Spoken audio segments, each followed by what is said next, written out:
오늘 우리에게 주시는 하나님의 말씀은 신약 성경 요한복음 11장 23절에서 27절 말씀입니다. 제가 가지고 있는 성경은 신약 성경 165페이지가 되겠습니다. 신약 성경 요한복음 11장 23절에서 27절 말씀입니다. 주신 말씀을 다 함께 교독하시겠습니다. 23절 말씀을 제가 먼저 읽습니다. 예수께서 이르시되 내 오라비가 다시 살아나리라. 마르다가 이르되 마지막 날 부활 때에는 다시 살아날 줄을 내가 아나이다. 예수께서 이르시되 나는 부활이요 생명이니 나를 믿는 자는 죽어도 살겠고 무릇 살아서 나를 믿는 자는 영원히 죽지 아니하리니 이것을 내가 믿느냐. 다 함께 읽습니다. 이르되 주여 그러하외다. 주는 그리스도시요 세상에 오시는 하나님의 아들이신 줄 내가 믿나이다. 아멘. 할렐루야. 오늘은 영광스러운 부활주일입니다. 그런데 이 코로나 바이러스 사태에서 맞이하는 부활절은 우리가 한 번도 경험해 보지 못한 하나님의 카이로스의 시간입니다. 제가 기도하옵기는 죄악을 이기도록 우리에게 은혜 주신 십자가의 능력으로 부활하신 그 주님의 보혈의 능력이 여러분들의 머리끝부터 발끝까지 덮어주시길 바랍니다. 그 다음 또 부활하신 주님은 죽음을 이기신 하나님이십니다. 죽음을 이기셨기 때문에 그 죽음을 이기신 부활의 능력이 우리 온 교우들 가정가정마다 주님이 주인 되어 주시고 또 우리 온 성도들의 삶에 우리 공동체에 머리 되어 주신 주님이심을 믿고 찬양하는 시간이 되기를 원하는 것입니다. 우리 주님께서 오늘 여러분 한 분 한 분에게 주시는 부활하신 주님께서 주시는 세미한 음성이 각자에게 있기를 바랍니다. 오늘 저희 설교의 제목은 코로나 극복 시리즈이자 부활주일 메시지인데 오늘 여러분들에게 8번째로 부활의 영이 내게 임하면이라는 제목인데, 많은 사람들이 예수 믿는다고 하면서도 예수님이 정말 부활하셨는가, 예수님이 정말 사흘 만에 살아나셨는가 하는 이 문제를 가지고 평생 씨름하다가 그저 어정쩡하게 무덤으로 가는 사람들이 있습니다. 교회를 다니지만 이 문제에 대해서 평생 그렇다고 큰 의심도 아니고 그렇다고 큰 확신도 없이 회색지대에 그레이 존, 회색 지대에 머물다가 그냥 부름받는 사람들도 있습니다.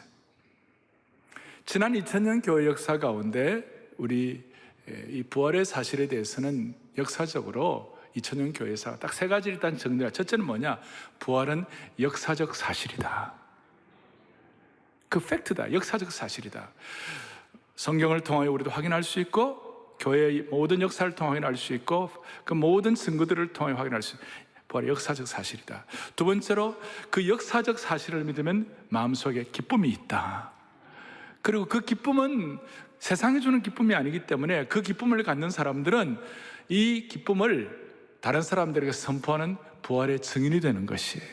그 세 가지, 역사, 기쁨, 증인, 증거하는 것, 이 세 가지가 이제 교회 역사에 그대로 쭉 다 드러나는데, 이 내용들을 제가 오늘 이제 증인이 되는데 그냥 어정쩡하게 아니라 두려움 없이, 죽음에 대한 두려움 없이 확실하게 이렇게 증인이 되는데, 이 내용들을 오늘 우리 자녀들과 함께 온라인으로 우리 수많은 성도들이 같이 예배를 지금 드리고 있기 때문에 오늘은 조금 부활에 대해서 좀 총정리를 좀 해야 될 것 같아요. 여러분 어떠세요? 그래서 여러분들에게 다 설교 노트를 다 나눠드렸고 설교 노트를 다 참고해 보셔서 거기에 보면 예수 믿는다고 하면서도 회색지대에 머무는 분들, 그런 분들을 우리가 분명한 부활의 증거를 좀 정리하겠어요. 그래서 부활의 증거가 뭔가? 부활의 증거가 뭐냐? 예수님이 부활하셨다는 사실은 지난 2000년 교회 역사의 수많은 증거가, 첫 번째는 빈 무덤이에요. 빈 무덤. 모든 세계 종교의 창시자들은 무덤을 화려하게 만들어가지고 무덤에 묻힌 종교 창시자들에게 참배를 하고요. 참배를. 산동성에 가면 그 공자의 무덤을 가보면요, 엄청납니다. 무슨 왕궁 같아요. 굉장합니다. 국부에 있어요. 지금 저 메카에 가봐도 그 이슬람의 그 보면 그 마음에 그 굉장하잖아요. 근데 우리 예수님의 무덤 빈 무덤이었고, 무덤이라고 할 만한 그 내용도 베들레헴에 지금 가면 초라하게, 그리고 거기도 가려면 고개를 숙이고 들어가야 돼요. 아주 빈 무덤이에요. 그래서 우리 주님의 무덤은 비어있는 줄로 믿어야 되는 것이에요. 거기에 대해서 과학적으로 뭐 여러 가지 내용들 가운데 수인은 흥크러지지 않았다, 뭐 이런 것들이 많이 있어요. 빈 무덤에 대해서. 이 빈 무덤에 대해서 모든 시대를 통틀어 가장 뛰어난 법의학자 중에 한 명인 런던 대학교 학장이자 하버드 종신교수였던 놀만 앤더슨 경이 뭐라고 얘기하는가? 같이 보죠. 빈 무덤은 부활을 논박하는 모든 이론을 단숨에 파괴해버리는 단단한 바위와 같다. 단단한 바위와 같다. 빈 무덤. 두 번째로는 제가 괄호치기 해놨어요. 두 번째로는 나오는데, 부활의 증거가 뭐냐? 예수님의 제자들의 혁명적인 변화예요. 제자들은 본래 겁쟁이였어요. 예수님 십자가에 달려 돌아가실 때 다 산산풀을 흩어지고 도망가 버렸어요. 만약에 예수님이 부활하지도 않았는데 자기 목숨을 내놓으면서 예수님을 증거하고 할 수 있겠어요? 그건 불가능한 것이에요. 그래서 고린도전서 15장 부활장에서 이렇게 말씀하는데, 육신의 눈으로, 그때 육신의 눈으로 부활하신 예수님을 목격한 사람이 수백 명 아니 수천 명이 되었어요. 그러니까 부활을 숨길 수가 없었어요. 만약에 부활이 가짜였다면 어떻게 지난 2000년을 이렇게 지속해 나올 수 있겠어요? 그래서 세 번째로는 뭡니까?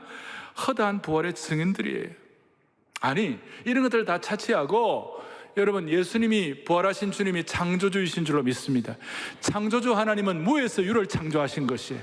지금도 이 우주 삼라만상과 이 큰 우주를 주관하고 운행하고 계시는데 그 부활, 그게 뭐가 힘들겠어요? 그러니까 우리는 오늘 이 부활의 사건에 대해서 땅끝까지, 이 세상 끝날까지 예수 그리스도의 부활의 증인들이 되는 것이에요. 그리고 증인이라는 말은 법정 용어로 그 사실에 대해서, 그 팩트에 대해서, 부활의 팩트에 대해서 목숨을 걸고라도 사실 그대로 증언하는 사람을 말하는 것이에요. 그러니까 여러 가지들이 있지만 종합적으로 첫째는 빈 무덤, 둘째 제자들의 혁명적인 변화, 세 번째 수많은 증인들, 거기는 우리들까지 다 포함되어 있는 거예요. 이 모든 내용들을 조금 더 제가 좀 더 정리를 해드리면 두 가지 질문하면 돼요. 첫째, 예수님은 확실하게 돌아가셨는가? 여러분, 예수님의 돌아가심에 대해서 어떤 사람은 가사슬, 그냥 기절하셨다 이런 사람도 있어요. No. 예수님은 확실하게 돌아가셨어요. 맞습니까? 거기 보면 예수님이, 로마 병정들이 예수님의 허리를 창으로 찔렀을 때 물과 피가 쏟아져 나왔다 그랬죠. 그 물과 피는 완전히 죽어야만이 나올 수 있는, 분리되어 나올 수 있는 하나의 증거예요. 예수님은 확실히 돌아가셨는가? 두 번째로는 예수님은 분명하게 그 후에 사람들에게 나타나셨는가? 예수님 부활 이후에 사람들에게 나타나신 줄 믿으셔야 되는 거예요. 제 얘기가 아니에요. 고전 15장 6절, 부활장이라는 고전 15장 6절 같이 보겠습니다. 그 후에 500여 형제에게 일시에 보이셨나니 그 중에 지금까지 대다수는 살아있고 어떤 사람은 잠들었습니다. 나중에 막달라 마리아, 엠마오로 내려간 두 제자, 도마와 다른 사도들에게 많이 나타나셨어요. 정리하면 부활 후에 여러 사람들에게 나타나심을 기록하시는 그 이유가 뭐냐? 여러분, 죽은 자는 산 사람들에게 나타날 수가 없어요. 그런데 주님은 다시 부활하셨기 때문에 산 사람들에게 나타난 줄 믿습니다. 그래서 베드로가 여기에 도장을 꽉 찍는데, 베드로의 설교 가운데 사도행전 2장 32절에 우리 또박또박 같이 보겠습니다. 이 예수를 하나님이 살리신지라 우리가 다 이 일에 뭐라고요? 다 이 일에 뭐라고요? 증인이다. 증인이다. 그렇다면 한 번도 경험해 보지 못한 이 코로나 사건 이후에 예수님의 부활 사건이, 이 코로나 사건이 여기에 역사를 해야 되는 것이에요. 어떻게 역사하느냐? 사도행전 8장 9장에 보면 스데반의 일로 일어난 예루살렘 핍박 때문에 모든 성도들이 막 흩어졌어요. 모든 성도들이 흩어져 가지고 그걸로 끝인가 해가지고 이제는 교회가 끝났구나 그럴 줄 알았는데, 알고 보니까 그 핍박 때문에 사도행전 11장에 안디옥 교회가 태동되기 시작하고 스데반의 일로 흩어진 성도들을 통하여 안디옥 교회가 형성이 된 거예요. 그러니까 그 흩어진, 어떻게 보면 마치 정지된 것 같고 마치 뭔가 큰 핍박을 받은 상황에서 오히려 글로벌 교회가 태동이 된 것이에요. 그러니까 V자 쪽에 한쪽이 내려갔는데 다시 안디옥 교회를 통하여 다시 한쪽 V로 올라가게 된 것이에요. 회복이 된 줄로 믿는 것이에요. 코로나 사태도 마찬가지로 이런 어려움이 있을 때 하나님 은혜를 주셔가지고 이 모든 현장에서 부활의 역사와 부활의 능력이 나타나기를 바라는 것이에요. 그걸 위하여 오늘 본문을 좀 더 보겠습니다. 본문의 25절에 보니까 예수님이 복음의 핵심 같은 말씀을 했죠. 어떤 말씀을 하셨어요? 예수께서 이르시되 나는 부활이요 뭐예요? 생명이니 나를 믿는 자는 뭡니까? 죽어도 살겠고. 이 말씀은 너무 능력이 있어요. 이거 그냥 외우는 정도가 아니라 이것이 여러분들에게 체화가 돼야 돼요. 체화. 예수님 당신 자신께서 뭐라고 말씀하셨냐? 나는 뭐라고요? 부활이다. 예수님 당신 자신께서 나는 또 뭐라고 그랬어요? 나는 생명이다. 여기에 생명이라는 말은 예수님이 생명의 주인공이요, 생명의 창조자요, 생명의 원천이요, 생명의 공급자라는 말씀이 이 안에 들어있는 거예요. 이 생명의 공급자와 생명의 원천 앞에서는 죽음의 그림자가 감히 얼씬거리지를 못하는 것이죠. 예수님이 부활이라는 말은 무슨 뜻이에요? 예수님 부활 자체요, 부활의 창조자요, 부활의 공급자라는 그런 뜻이에요. 그래서 이 말씀을 제대로 깨달은 바울이 뭐라고 얘기하느냐? 로마서 8장 11절에 놀라운 말씀하는 거예요. 같이 보겠습니다. 예수를 죽은 자 가운데서 살리시는 영이 너희 안에 뭐예요? 거하시면, 부활의 영에 대한 깨달음과 은혜와 성령이 우리 안에 거하시면 그 다음에 그의 영으로 말미암아 너희 죽을 몸도, 오늘 이 부활의 영, 생명의 영, 생명의 공급자, 부활의 창조의 영이 우리에게 들어오게 되면 너희 죽을 몸도 살리시리라. 이것은 미래에 우리가 영원한 생명을 얻는 것도 포함되어 있지만 사실은 지금 현재 이 상황 가운데서, 이 코로나 상태 가운데서 현재 지금 우리를 고통스럽게 하고 우리를 소망 없는 것 같게 하고 상처받게 하고 짐지는 것 같은 모든 상황도 현재에 살려주시리라. 그 살려주시라는 것, 이걸 우리가 좀 더 깨닫기 위하여 이것이 우리에게 고백만으로 되면 안 되고 이것이 우리에게 실체로 경험되기를 원합니다. 자, 예수님께서 25절에 이 복음적 말씀은 나는 부활이요 생명이니 나를 믿는 자는 죽어도 살겠고, 이 말씀을 왜 하신 거예요? 그 배경이 뭐예요? 잘 아시는 대로 나사로, 주님이 아끼시는 마르다와 마리아, 그 베다니에 그 나사로를 주님이 아끼셨는데 나사로가 죽게 되었어요. 큰 병이 들었어요. 그러니까 마르다와 마리아가 급하게 예수님께, 우리 오빠가 돌아가게 됐으니까 예수님 빨리 오셔서 우리 아빠 고쳐달라, 오빠 고쳐달라고. 근데 예수님이 일부러 기다리셨어요. 좀 지체하셨어요. 그러니까 벌써 이제 나사로가 죽게 되었죠. 그리고 이제 예수님이 이제 직접 이제 마르다와 마리아를 만나게 되니까 만나서 예수님 뭐라고 하면 너 오빠 산다 그랬어요. 그리고 나는 부활이요 생명이 나를 믿는 죽어도 살겠고, 그러니까 마르다가 뭐라고 대답하느냐 하면 그 배경이 이거예요. 24절에 보니까 마르다가 이르되 마지막 날 부활 때에는 다시 살아날 줄을 내가 아나이다 그랬어요. 그러니까 이 고백을 했는데 주님 보시기에 이 고백이 조금 뭐냐면 2%가 모자라는 거예요. 이 고백이 조금 미흡한 거예요. 마지막 날에 부활 때는 다시 살 줄을 내가 아나이다. 맞는 말이죠. 맞는 말인데 주님 보시기에는 너 아직까지 신앙적으로 조금 더 차원에 올라가야 되겠다. 조금 더 성숙해야 되겠다. 조금 더 이 부활의 능력을 체험해야 되겠다 하는 그런 마음으로 주님이 지금 마르다를 여성 제자 훈련을 시키는 거예요.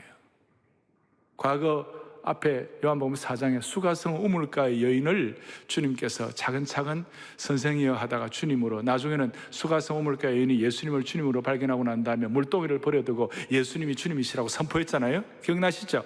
그 점층적으로 올라가는 것처럼 이 마르다를 주님이 지금 이렇게 여성 제자 훈련을 하고 계시는 거예요. 너 그 고백이 조금 미흡하다. 그 미흡한 증거가 뭐예요? 마르다가 마지막 날에 다시 살아날 줄을 믿는다 그랬을 때 주님께서 26절에 뭐라고 그랬어요? 26절에 무릇 살아서 나를 믿는 자는 영원히 죽지 않으리니 이것을 내가 믿느냐? 나는 마르다의 입장에서는 나는 앞으로 미래에 살 줄을 믿습니다. 이거는 유대인들의 어떤 그 부활관, 일반적인 유대인들은 나중에 이제 죽고 나면 부활한다 이런 사실에 대해서 일반적으로 다 알고 있는 거예요. 그 정도의 어떤 고백과 주님과의 관계 정도를 가지고 고백했는데 주님은 야 그게 아니라 지금 현실 가운데 이 부활의 능력이 있다는 거 너 그거 믿느냐 이 말이에요. 너 그거 믿느냐? 그러니까 그 사이에 조금 간극이 있는 거예요. 그 2%의 차이가 있는 거예요. 주님이 이걸 도전하게 하시고 정신 차리게 하시고 침을 놓는 거예요. 침을 놓는 거예요. 정신 좀 차리라고.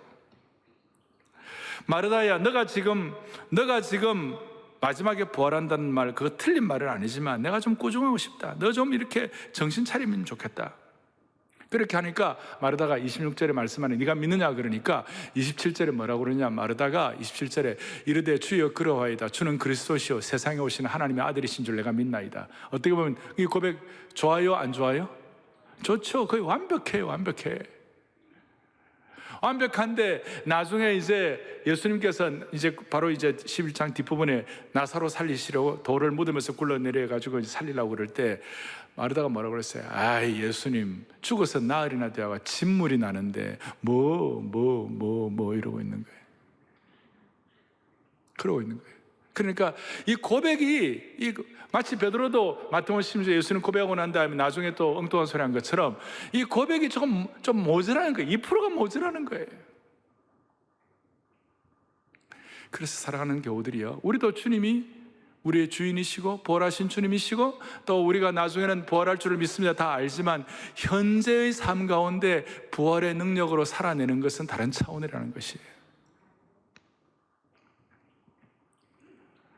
오라비의 시체에서 진물이 나는 현장에서 마지막 날에 살아나리라, 이게 무슨 의미가 있겠냐는 거예요. 지금 가족들 가운데 암이 걸렸다는 소식을 듣고 가족들 가운데 지금 방사선 치료를 하면서 병상에 누워있는데 마지막 때의 부활이 무슨 의미가 있겠냐 말이에요. 코로나 바이러스의 전쟁과 같은 상황 가운데 부활이 주님 내게 주시는 것 가운데 무슨 의미가 있느냐 이 말이에요. 오늘 이 내용들을 앞에 놓고 오늘 마르다야 너가 이것을 믿느냐? 주님이고 2%의 그 고백과 실체의 차이에서 오는 그 간극을 주님이 아시고 마르다야 너가 이것을 믿느냐? 제가 이 말씀을 묵상하면서 제 마음에 오정현 너 이거 믿어 진짜? 오늘 여기에 앉아 계신 여러분들 이 한 분 한 분 이름을 불러가면서 너가 이걸 믿느냐? 가정마다 온라인으로 부모와 자식 간에 우리 가족들이 함께 모여가지고 예배를 드리고 있는데 모든 가정에 있는 분들 한 분 한 분, 자녀들 한 분 한 분 너가 이것을 믿느냐?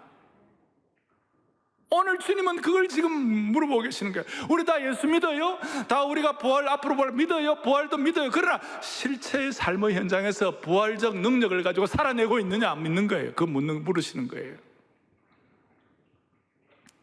그러니까 이런 뜻이에요. 그래서 세 번째, 거기에 보면 현재적 삶의 부활이라는 말을 제가 세 번째 해놓았는데요, 이게 이제 중요한 이거예요.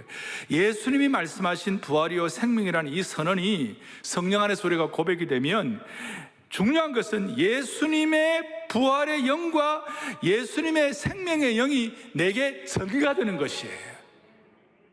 오늘 이 고백을 제대로 하고 이 능력이 여러분들에게 고백이 되고 이걸 여러분들이 사모하는 순간 예수님의 부활의 영과 예수님의 생명의 영이 여러분들과 저에게 전가되는 줄로 믿습니다. 트랜스포 된다는 것이에요. 전이 되는 것이에요. 그러면 예수님의 생명과 부활의 영이 내게 뚫고 들어와 가지고 내 속에서 역사하기 시작하는 것이에요. 부활의 영이 임하는 자에게는 부활적 삶이 현재적 삶으로 이어지는 것이에요. 따라하겠습니다. 부활적 삶이 현재적 삶으로 이어진다. 그래서 내 앞에 있는 수많은 벽들을, 삶의 벽들을, 난관들을 돌파할 수 있도록 만들어주시는 것이. 다시요. 부활 생명이 내게 전가되고 부활 생명이 내게 역사하는 순간, 부활 생명이 내게 인격화 되는 그 순간, 그때부터 부활적 삶을 현재적으로 누리는 것이에요. 여러분과 저의 삶이 다시 부활이 되는 것이에요. 지금 코로나 사태로 전 세계가 마치 정지된 것 같은 느낌이에요. 컴퓨터에 보면 스톱, pause 있잖아요. 정지된 것 같아요. 그런데 오늘 부활적 능력을 가지고 다시 리셋해야 되는 거예요. 재조정을 해야 되는 것이에요. 재조정이 되면 다시 살아나기 시작하는 것이에요. 그래서 저는 이 부활적 능력이 실제적으로 부활의 영과 생명의 영이 우리에게 전가되는 그 순간, 그 사람은 어떤 경우에도 다시 시작하는 힘을 얻을 수 있는 것이에요. 다시 삶을 재조정할 수가 있는 것이에요. 다시 V자로 내려오도록 V자로 다시 올라가게 되는 것이에요. 이것이 부활의 이 생명의 영이 역동할 때 나타나는 현상이에요. 여러분의 가정도, 개인도, 우리 인생도, 우리 자녀들도, 우리 국가도, 우리 미래도 다시 그런 은혜를 주시기를 바라는 것이에요. 여러분 주위 한번 보세요. 우리 주위 한번 보시라고. 어떤 한 사람이 한결같이 정말 지치지 아니하고 영적인 에너지를 가지고 생명력을 가지고 집중력으로 한결같이 시종일관하는 능력을 가지고 한결같이 사는 분들이 있다면, 그 사람은 반드시 부활의 영, 생명의 영이 그에게 전가되어서 그 은혜로 한결같이 살아가게 되는 것입니다. 그러면 여러분들에게, 당신은 어떻게 그렇게 영적 에너지와 능력을 가지고 한결같이 지치지 않고 살아가는가? 그 이유가 무엇인가? 물어볼 때 이 부활의 영과 생명의 영이 전가된 것이, 오늘 저와 여러분이 그렇게 되기를 바랍니다. 저에게 누가 목사님은 어떻게 그렇게 지치지 않냐고 한결같이 상록수 신앙을 가지고 날마다 프레시한 아이디어로 그렇게 할 수가 있겠습니까? 라고 물어보는 은혜가 있으면 좋겠어요. 자, 우리 주위에 저 사람은 정말 영적으로 지치지 않냐고. 물론 우리가 인간이니까 육신적으로는 좀 지칠 수도 있고 감정적으로 좀 다운될 수는 있지만, 그러나 큰 그림으로 봐서는 결코 지치지 않는 상록수 신앙이 누구냐 물어봤을 때 오늘 여러분들이 되기를 바랍니다. 오늘 우리 온 성도들이 되기를 바랍니다. 그래서 여러분, 부활신앙은 미래에 있을 부활 사건을 현재의 삶에 침투시킴으로 현재를 부활의 능력으로 살아가게 만들어주시는 것이죠. 창세기 5장에 보면, 창세기 5장은 죽음의 장이에요. 아담의 자손들이 특별히 10명이 대표적으로 나오는데 다 죽었더라. 뭐 900살을 살아도 죽었더라. 무드셀라도 죽었더라. 다 그렇게 나오는데, 여러분 오늘 로마서에 있는 말씀대로 그의 영으로 말미암아 우리 죽을 몸도 어떻게 한다고요? 살리시리라. 그래서 바울은 이걸 깨닫고, 우리 하나님은 죽은 자를 살리시며 없는 것을 있게 하시는 하나님이시니라. 현재를 부활의 능력으로 살아가게 하는 것이, 부활의 능력으로 현재의 삶에 현재적으로 살아갈 때 고백이 뭐냐? 고전 15장 57절, 바울의 고백이자 삶의 간증이에요. 체험된 삶의 간증이에요. 고전 15장 57절 같이 보죠. 우리 주 예수 그리스도로 말미암아 우리에게 승리를 주시는 하나님께 감사하노니. 고전 15장은, 고린도전서 15장은 부활장이에요. 뭐 여러 내용들이 나오는데, 거기에 이제 57절, 58절 들어가면서 우리에게 전에 개혁판에는 이김을 주시는 하나님께 감사하노니, 지금 우리 개혁 개정판은 승리를 주시는 하나님께 감사하노니. 여기에 주시는 이라는 데다가 마음의 줄을 꺼보세요. 저거는 시제로 텐스, 시제로 프레젠트 텐스, 현재 시제예요. 헬라어의 현재 시제의 특징은 뭐냐? 계속 반복되고 반복되는 것이에요. 한 번으로 끝나는 것이 아니에요. 매일매일 날마다 우리 짐을 져주시고 날마다 승리를 주시는 하나님이시다, 그 뜻이에요. 날마다. 미래에만 승리를 주시는 것이 아니라, 미래에만 영원한 생명에 들어가게 하시는 것이 아니라, 지금 현재에도 죄로 인한 고통과 죄로 인해 초래되는 모든 어려움과 아픔으로부터 그걸 현재에도 극복하게 만들어 주시는 것이에요. 그래서 제가 이걸 부활이 현재적, 부활의 생명의 영이 우리에게 임했을 때, 현재적으로 임했을 때 나타난 질서가 바뀌는데, 무슨 세상의 질서에서 하늘의 질서로, 죽음의 질서에서 부활의 질서로, 죽음의 질서에서 생명의 질서로. 그 제가 써놨죠, 거기다. 세상의 질서, 육신의 질서, 죽음의 질서에서 하늘의 질서, 생명의 질서, 부활의 질서로 우리의 생애를 바꾸어 주시는 것이다. 부활신앙은 그리스도의 삶을 세상의 질서, 죽음의 질서에서 하늘의 질서, 부활의 질서로 바꾸어 주실 줄로 확신합니다. 그러니까 이 하늘의 질서가 임하는 사람들에게, 예를 들어서 우리 가운데 가정이 깨어지고 부부관계가 어려운 사람들, 세상의 질서는 죄의 질서고 죄로 인한 아픔이기 때문에 서로를 비난하고 막 처음부터 그런 거 아니야. 아담과 하와가 비난하듯이 부부가 깨어질 때면 막 서로 비난하고 그렇게 하잖아요. 그러니까 그 세상 질서는 결국 육신의 질서, 썩어짐의 질서로 끝나는 거예요. 그 하늘의 질서, 부활의 질서, 생명의 영이 우리에게 임하면 무슨 일이 벌어지는가? 조금 깊이 들어가면 예수님의 부활 생명이 내게 실체화되면 무슨 일이 일어나는가? 남편이 상식 밖의 행동을 해가지고 아내가 마음의 상처를 받고 화가 날 때 무슨 일이 벌어지는가? 아이들과 2달을 지금 같이 있으니까 5만 가지 에피소드가 지금 있는 거예요. 2달 같이 있으니까 애들하고 그냥 잘 안 들어 막 돌밥 한다는 거예요. 돌아서면 밥 달라고 그러고 돌아서면 밥 달라고 그러고. 그런데 이게 이제 이 세상의 질서, 육신의 질서, 죽음의 질서는 이 가운데 서로 상처받고 티격태격하고 어려움이 많지만 하나님의 질서, 부활의 질서, 생명의 질서가 있으면 무슨 일이 벌어지는가? 말씀 통해서 남편을 순종하고 자녀를 주 안에서 훈계하고 양육하라고 하셨으니 가족들 가운데 상식 밖의 행동과 어려움들이 내게 있지만 이상하게도 현재적으로 참고 받아들이는 능력을 주님이 주시는 것이에요. 이상하게도 그 상식 밖의 행동 때문에 어려움이 생길 때마다 아내가 탁 잠깐 느헤미야처럼 잠깐 목도하고 기도하고 그리고 주님, 부활의 영이신 주님께서 나를 찾아오셔가지고 주님, 나를 도와주옵소서, 이렇게 인격적으로 의탁하는 순간 신기하게도 부활의 생명의 영이 내 속에서 작동하기 시작하는 것이, 영적인 엔진이 걸리기 시작하는 것이. 다시요, 주님은 죽음을 이기신 주님이십니다. 그 시각이 바뀌는 거예요. 어떻게 보면 남편이 저렇게 내 속을 끌고도 아직까지 그래도 건강한 것 감사합니다. 별로 안 와닿는가 봐요.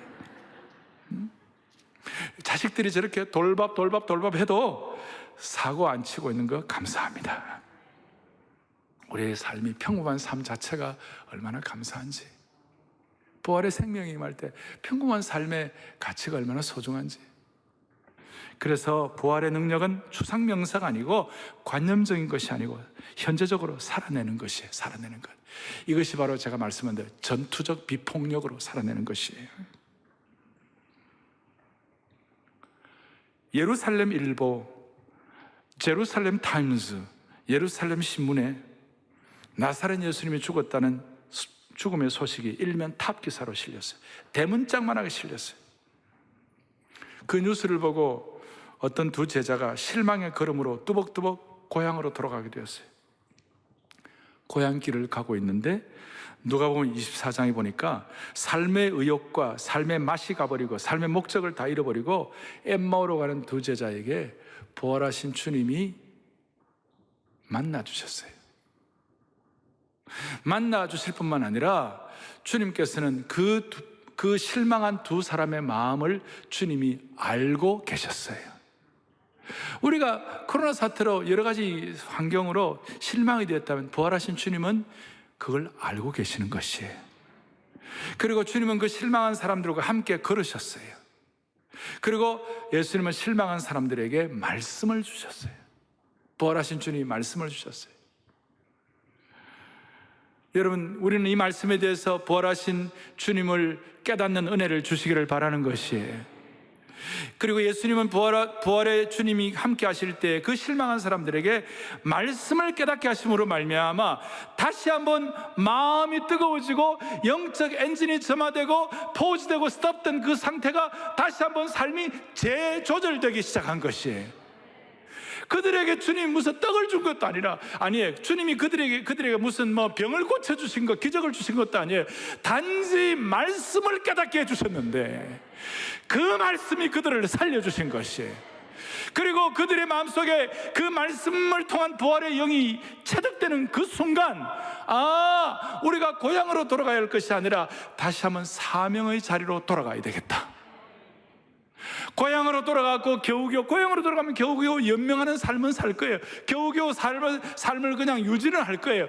그런데 그것이 아니라 나는 다시 한번 사명의 자리, 부활의 능력이 역사하는 자리, 다시 한번 예루살렘으로 돌아가야만 하겠다. 그 마음을 가지고 예루살렘으로 기쁨으로 다시 한번 재조정되어 가지고 그들의 삶의 영적 엔진이 다시 한번 걸려 가지고 예루살렘으로 뛰어가게 된 것이에요. 할렐루야. 두 제자의 눈이 열려 가지고 옛 고향으로 돌아가지 아니하고 예루살렘으로 발길을 바꾼 것입니다. 그래서 그 고향으로 내려가던 실망의 발걸음이 다시 사명의 자리로 돌아가는 소망의 발걸음이 된 줄로 확신합니다. 육신의 질서, 죽음의 질서, 세상의 질서로부터 하늘의 질서, 생명의 질서, 부활의 질서로 압도된 삶을 살아갈 수가 있는 것입니다. 조금 더 깊이 들어가면 육신의 질서, 세상의 질서, 죽음의 질서가 주는 그 독을 해독하는 능력을 받은 것입니다. 저는 제가 관심 있어 하는 동물 가운데 몽구스라는 동물이 있어요. 뭐라고요? 몽구스라는. 제가 이 몽구스를 좀 특별히 관심 있게 바라보는 이유가 있어요. 그 이유는 뭐냐? 이 독사 가운데 제일 악독한 독사가 코브라예요. 코브라에 물리면 다 죽어요. 그런데 이 코브라라는 이 독사가 제일 지독한 독사인데, 이 코브라라는 독사가 몽구스를 물어도요, 몽구스가 죽지 않는 거예요. 왜 안 죽는가? 이 몽구스, 여러분들 그 오소리 같고 좀 그런 건데, 수달 같은 것인데, 이 몽구스가 말이에요, 코브라라는 독사가 독을 뿜어가지고 물어도 안 죽는 이유가 뭐냐면, 몽구스 체내 안에는 코브라의 독사의 독을 해독하는 DNA가 있는 것이에요. 몽구스의 독을 해소하는 효소가 있는 것이에요. 그래서 아무리 코브라가 독사가 물어도 끄떡도 안 하는 것이에요. 그래서 저는 우리도 모르게 우리는 세상 독에 오염이 되어 있어요. 그리고 막 독사가 독을 뿜어내는 상황이라 할지, 우리는 몽구스처럼 우리가 부활의 질서, 그 다음에 생명의 질서, 그 다음에 이 하나님이 우리와 함께 하시는 이 하늘의 질서가 우리에게 있음으로 말미암아 세상 독을 이겨내는 능력을 주시기를 바라는 것입니다.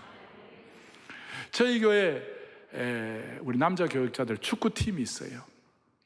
그래서 제가 오늘 이거 준비하면서 우리 축구팀 이름을 바꿔야 되겠다. 몽구스 축구팀. 웬만한 독은 다 이렇게. 저희 교회 부교육자들 축구팀이 대한민국 교회에서 좀 잘하는 팀 중에 하나인데, 그래 질 때도 있더라고요. 그래서 주여 몽구스가 되면 이길 줄 믿습니다 하는 그런 마음. 우리 온 교우들의 마음속에 독을 풀어낼 수 있는 영적인 해독의 DNA, 하늘의 질서, 부활의 질서, 이것이 여러분들에게 주어지기를 간절히 바랍니다. 마르다는 지금 예수님을 앞에 모시고서도 지금 당장 현재적으로 주시는 그 능력을 체험하지 못하고 앞으로 나중에 죽음 이후에 먼 미래나 부활할 수 있을 것이다 라는 그런 고백을 하는 주님 앞에서 우리 오늘 마르다에게 깨달음을 주시는 그 은혜를 가지고 우리 모두가 다 집중하여 하나님의 삶으로 무장되기를 바랍니다. 세상 사람들은 이데올로기의 영, 신념의 영을 가지고도 이 세상 사람들은 죽음도 불사해요. 남미를 저렇게 처참하게 엉망으로 살아가게 한 원인 중에 하나가 체게바라라고 있어요. 저는 체게바라 그 남미에 가면 체게바라 뭐 이런 거 뭐 모자도 뭐 별도 뭐 벽에 체게바라 뭐 초상도 다 보고 제가 체게바라 평전도 다 읽어봤는데 그 사람은 뭐예요? 그 사람은 대지주의 아들로 의사였어요. 근데 잘못된 이 공산주의 사회주의 신념 하나 가지고 말이에요, 자기 목숨도 버리는 거예요. 그 헌신 앞에 남미가 사회주의와 공산화되기 시작하는 일들이 얼마나 많았어요? 잘못된 것이죠. 그러나 그 신념 하나가 그 신념의 질서를 만드는 것이에요. 잘못된 공산주의를 가지고 지리산, 과거의 빨치산들 말이에요, 평안한 잠을 거부하고 지리산 속에 들어가 풍찬 노숙하면서 그 이데올로기의 영, 잘못된 세상의 공산주의 영이 그들을 꽉 사로잡을 때 그거 갖고 자기 생명을 바치는 거예요. 여러분, 우리는 이런 공산주의 영, 사회주의 영이 아니라 우리는 생명의 영, 예수님의 영, 부활의 영, 하늘의 질서, 생명의 질서, 부활의 질서가 우리를 압도하기를 바라는 것이에요. 이걸 가지고 우리의 삶을 V자로 다시 회복이 되기를 바라는 것이에요. V자로.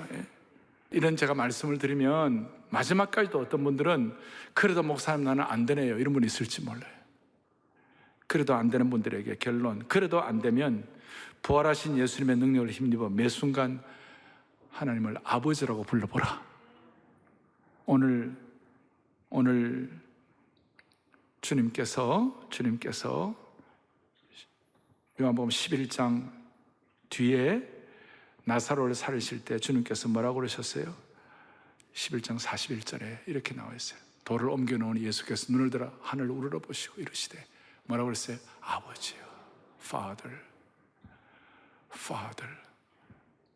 여러분, 이래저래도 다 안 되면 순간순간마다 주님 앞에 Father. 마르다와 마리아가 오빠가 죽으니까, 죽게 되는 상황이 되니까 긴급 요청을 한 것처럼 힘들고 어려울 때마다 주님 앞에 SOS를 보냈어요. 긴급 요청을 했어요. 그러면 주님은 24시간 주무시지 아니하고 여러분들의 간절한 긴급 요청을 응답해 주실 것입니다. 여러분, 미국에 가면 세븐일레븐, 지금 한국에도 세븐일레븐, 일본에도 있죠. 세븐일레븐은 뭐냐면 그 편의점이죠. 24시간 문 여는 것이 세븐일레븐이에요. 성경에도 세븐일레븐이 있어요. 마태복음 7장 11절. 세븐일레븐 시작. 너희가 갈지라도 좋은 것으로 자식에게 줄 알고 하물며 하늘에 계신 너희 아버지께서 구하는 자에게 좋은 것으로 주시지 않겠느냐. 아멘. 엉뚱하게 또 사도행전 7장 11절 찾지 말아요. 그럼 흉년이 들었으니 뭐 그런 거 나와요. 하늘의 아버지께서 구하는 자에게 뭘요? 좋은 것을 주시지 않겠는가. SOS 긴급 타전을 하세요. 아버지요, 아버지요. 아버지요 하는 그 순간 주님 제 산 형편 아시지요? 라는 게 들어있고, 아버지 하는 그 순간 제가 아버지의 아들입니다, 자녀입니다 라는 관계가 확실한 거 정리되게 하고, 아버지 할 때에 도와주세요 라는 의미가 있고, 아버지 할 때 내가 아버지를 의지합니다 라는 뜻도 있고, 아버지 할 때 아버지는 충분히 다 하실 수 있다는 신앙 고백이 담겨 있는 것입니다. 그리고 아버지 할 때 주님 감사합니다, 고맙습니다 라는 상태.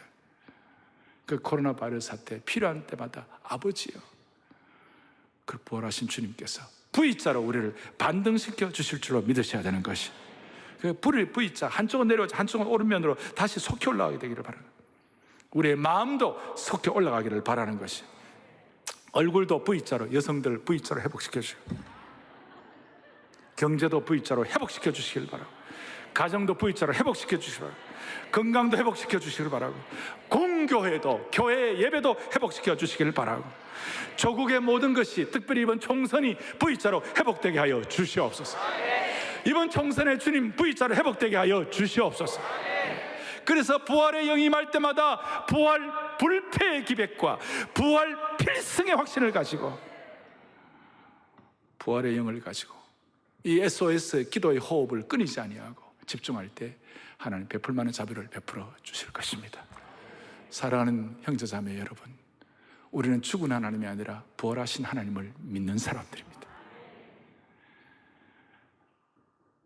여기 보니까 아수르의 18만 5천 명의 대군이 쳐들어왔을 때 천사 하나가 18만 5천 명의 대군을 다 무찔렀어요.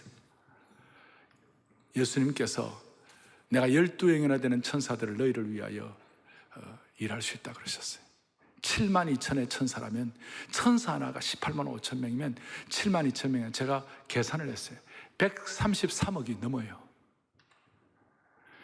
하나님께서 이번 총선, 여러분들의 생애, 여러분들의 가정에 하늘의 천사를 보내주시기를 바라는 것이, 133억이면 인류의 거의 2배를 하나님이 장악하고 계시는 것이, 이번 모든 우리 민족의 역사의 장르를 주님이 장악하여 주시옵소서.